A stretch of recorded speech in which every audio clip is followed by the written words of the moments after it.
Let's see, does the Qur'an really emphasize reason as essential to human growth, to this experience we're having on earth, to our very purpose? And the answer is definitely yes. So much so that even Western Orientalists, people who wrote against the Qur'an, said that this is a major feature of the Qur'an, a feature that you cannot miss. Henri Lamens, writing in the early part of this century, one of the famous Orientalists, who wrote very much against Muslims, hoping to unseat them from their religious belief. He wrote, "The Qur'an," and this is his quote, "is not far from considering unbelief as an infirmity of the human mind." Unbelief is, he thought, and he was saying it mockingly, is like, you can't think straight. You're not using your mind right, as my father used to say. Maxime Rodinson wrote at length about the rationalistic approach of the Qur'an to faith. And this rational tone of the Qur'an is one of its most salient features, beyond doubt. I'll just give you a few quotations. One of its fundamental themes is that people ignore or reject God's signs and corrupt religion precisely because they do not use their reason. And the Qur'an will say that again and again and again. The Qur'an says about the disbelievers, they refuse to reason and are a people who do not reason. I have 7 such quotes in the Qur'an. The Qur'an will say, will you not reason? It mentions that 14 times to the reader.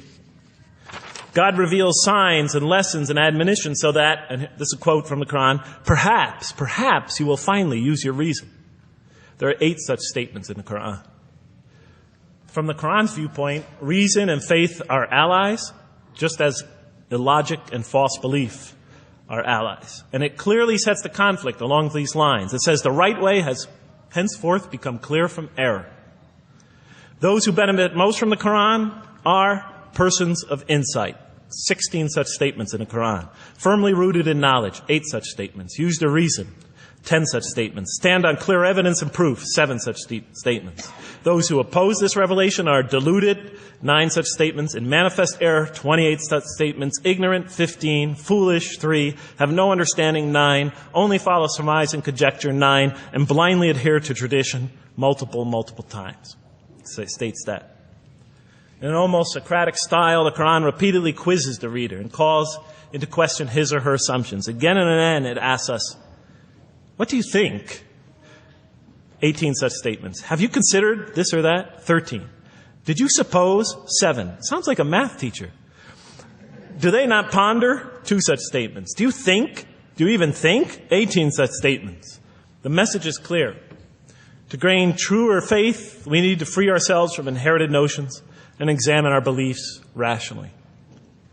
Learning plays a key role in human development. Read, the Qur'an exhorts the reader.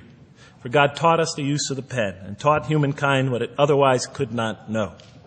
In life, nature, and history, in the Qur'an, there are signs and lessons for those who are wise. There are 21 such statements. The Qur'an states over 100 times that it has been revealed to make things clear. Repetition is indicative of the importance given to certain ideas. It should be observed that the Arabic word for knowledge in the Qur'an, ilm, appears 854 times in the text in its various forms. It's one of the most frequently occurring words. So the Qur'an really does put great emphasis on reason in our spiritual quest. Does it put great emphasis on choice? Well, here's what it has to say. Let there be no compulsion in religion. The right way is henceforth clear from error. It's a choice, and it must be freely made. And it's a choice between correctness and error, between right and error, between reason and falsity.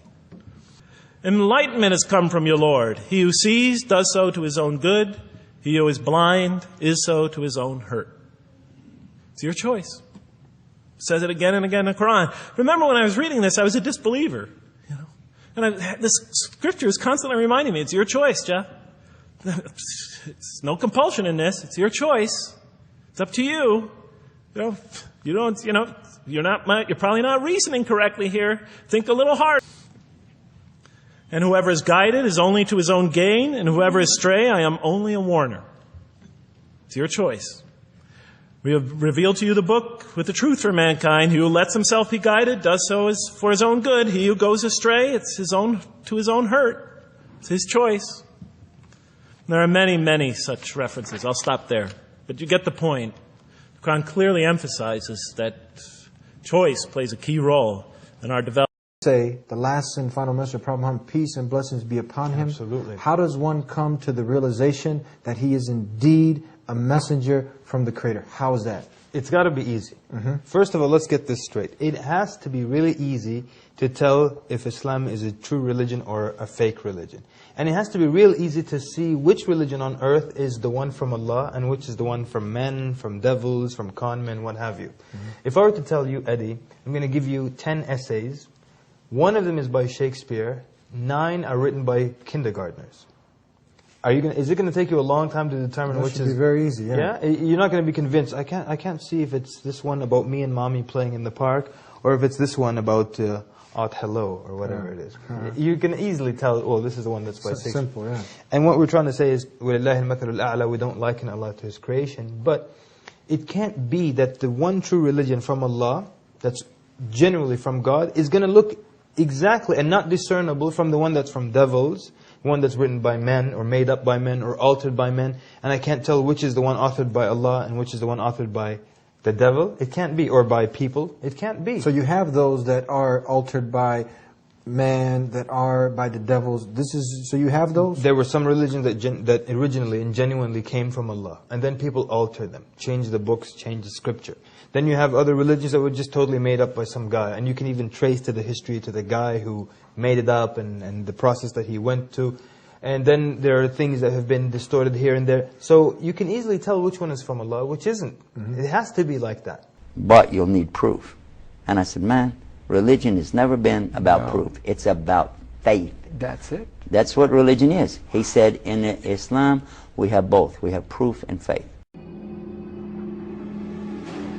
Welcome to a pathway of understanding through the gates of wisdom and peace. Abdul Rahim Green. Many people claim that what they have is from God, but the question is, can they prove it? If you are looking for certainty in an uncertain world, or maybe you're just curious, why do Muslims believe what they believe?